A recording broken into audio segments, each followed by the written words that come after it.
February 9th, 2004. A lonely stretch of Route 112 in Haverhill, New Hampshire. Snow falls in soft, swirling flakes. A black Saturn sits crumpled against a snowbank, its driver's side empty. The driver? Gone. No footprints leading away. No sign of a struggle. Just vanished.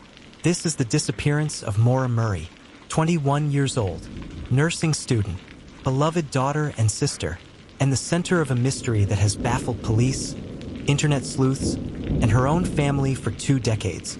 Tonight, we're going to follow her last known steps, and maybe, just maybe, uncover why Maura's trail ends here and nowhere else.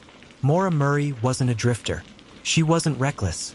She was ambitious, athletic, and brilliant. Born in Hanson, Massachusetts, she excelled as a runner, served time as a West Point cadet, and later studied nursing at the University of Massachusetts.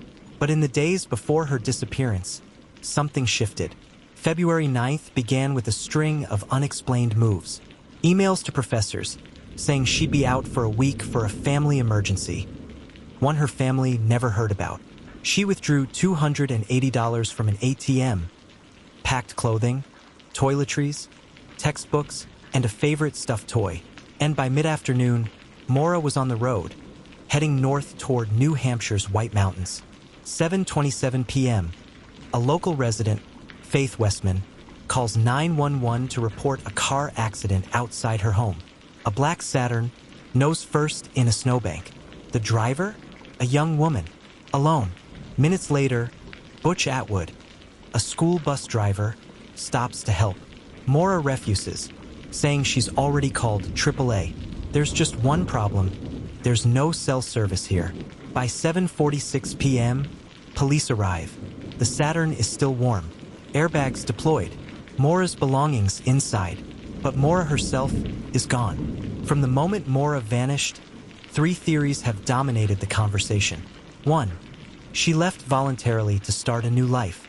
The cash withdrawal, the packed car, it's possible.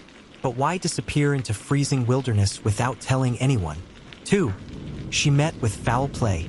A predator, or someone she knew, intercepted her after the crash. Some believe Route 112 was the perfect place for an ambush. 3.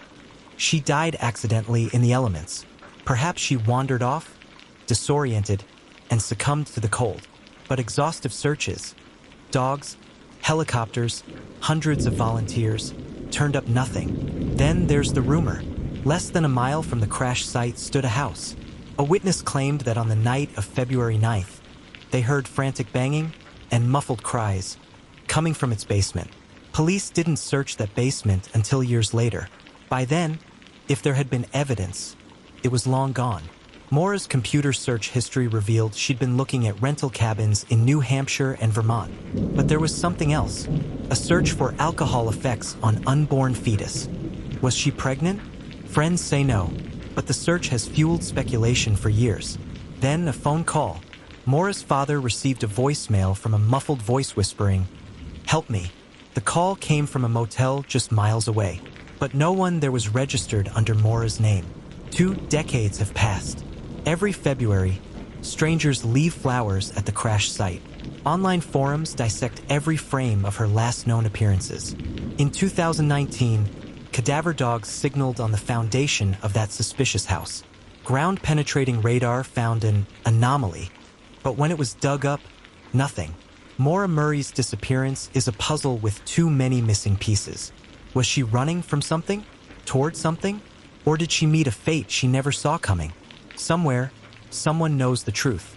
But until they speak, Maura's Saturn will forever sit in that snowbank, in the minds of those who can't stop searching for her. If you have any information about the disappearance of Maura Murray, contact the New Hampshire Cold Case Unit. And remember, some mysteries don't fade with time, they only grow colder.